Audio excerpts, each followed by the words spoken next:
Ngayon isang napakagandang umaga na may pagpupuri at pagpupugay sa ating lahat. Ano po? Ngayong umaga po ay meron lang tayong opinion na pag-uusapan bilang sarili nating obserbasyon sa mga nangyayari dito sa ating kinabibilangan na community. Walang iba kundi ang Team Kalingap. Ayan. Palakpakan po natin ang Team Kalingap bilang pagpupuri at pagpupugay sa nasimulang paglingap sa mahirap. Na ito ay nagsimula sa paglingap sa matatanda. At hanggang ngayon po ay patuloy na tinutuloy ni Kuya Bal at ng ating mga Kalingap partners. Ngayong umaga po ay i-discuss natin ang ating konting obserbasyon, sapagkat sa aking obserbasyon ay matigas po at matibay itong sinasandalan nitong si babae na tinatawag nilang si baby girl. So mayroon namang isa na nagpi-play safe, nagpi-play safe, naglalaro at nagkukunwari na wala siyang kinalaman. Ayan, isa-isahin po natin yan, hihimayin natin dito sa ating reaksyon ngayong umaga. So kaya po ako nakapagsalita ng ganito dahil may nakita akong post na ng isang anti-kalingap na siya pala ang nagkanlong dito kay baby girl. So ihalin tulad natin kung bakit ko sasabihin na ito ay anti-kalingap na ito si baby girl, dahil ihalin tulad po natin ito sa mga rebelde.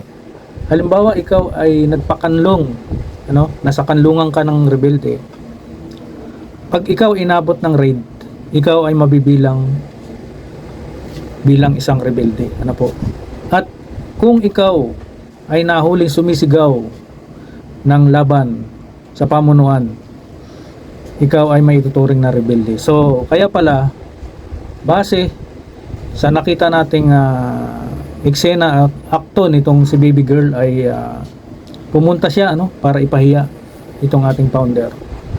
So ito ay pagkilos ng isang anti-kalingap na po, masasabi nating anti-kalingap na ito. At syempre para doon naman sa mga nagkanlong dito kay baby girl, ito po ang may malaking responsibilidad dito sa mga aksyon na ito, dahil hindi naman po ito makakapunta ng mag-isa dyan kung hindi nito ipipinance. Hindi nila kayang gawin itong mga ganitong appointment kung walang gumawa ng appointment. Walang namagitan na may impluwensya. Kaya masasabi natin na mabigat ang nasa likod nito at may impluwensya. Kaya ayan, at hindi lang itong mga nasa likod ng nito ni baby girl ang nagtanim sa kanyang isipan ng paglaban.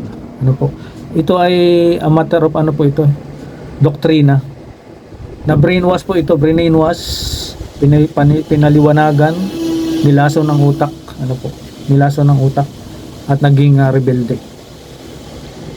Ang tawag po dito ay doktrina, nadoktrinahan po itong si baby girl. Kaya nabuo sa kanyang desisyon yung paglaban. Sabi nga niya po sa kanyang base sa napanood natin sa kanyang paglabas dun sa RTA, ang sabi niya ay ikaw po kasi yung mga biro mo, alam pala niya na biro lang ni founder, alam pala niya na biro lang. So kung titimbangin natin yung biro at titimbangin natin sa kabila yung buhay na binago, anong mas mabigat dito? Na bago yung buhay mo from kahirapan, nagkaroon ka ng milyon na bahay. Plus titimbangin mo dun sa biro. Alam mo naman na galing sa'yo yung biro mo kasi nakakasakit. Dahil lang dun sa biro na yun, ipagpapalit mo yung naibigay sa'yo. No? Hindi natin sinusumbat ito. Wala pong pagsumbat, wala pong panguusig, ano po, walang pagsumbat po. Galing na po kaila Kuya Bal at Kalinga Prab yan, wala pong pagsumbat, ano po. Pinapaliwanag lang po. Kumbaga, gusto ko lang ako mismo, gusto lang kitang turuan na magtimbang, mag-weigh, ano po. Timbangin mo yung hindi po panunumbat, timbangin mo yung nagawa sa'yo. Kung paano ka na ngayon, kung ano nang estado ng buhay mo ngayon, kilalang kilala ka na ng maraming tao, versus nakinig ka yan sa mga nasa likod mo ngayon at pinatulan mo ang biro ni Kuya Bal. So yun lang naman, pag-isipan mo, magtimbangin mo kung ano ang mas matimbang sa'yo, yung nabago ba yung buhay mo o nabiro ka. So yun lang naman bilang kuya, ano, bilang kuya na bigyan lang kita ng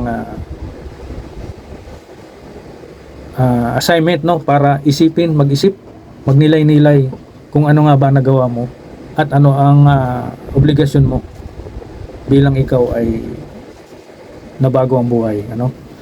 So dako naman tayo dun sa isang nagpe-play safe, ano, na alam mo naman, ikaw na nagpe-play safe ka, alam mo naman na ikaw ang malaking command, ano, ikaw ang magiging parang commanding officer dito, na sa iyong command pwede mong pigilin ang mga nangyari. No, ikaw ang may malaking responsibilidad kung tutuloy ba itong pagpunta nila o hindi tutuloy, o mamamagitan ka. Na ngayon ay nakikita ko na nagpe-play safe ka, ano. So baka akala mo naniniwala kami sa mga sinasabi mo na wala kang alam. So lokohin mo ang lilong mo, kumbaga. Hindi kami naniniwala na wala kang alam. Ikaw pa rin ang may malaking responsibilidad dito, no? Ikaw ang may kumbaga ikaw ang designer niyan, ikaw ang architect niyan. Kaya mag-isip-isip ka, dahil sinuturuan mo ng mali ang bata.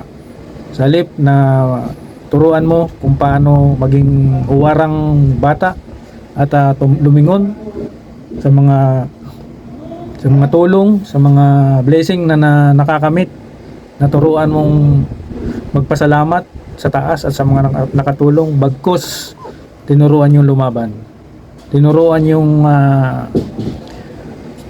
magalit, nagtanim kayo ng galit, tinanim nyo sa puso ng bata.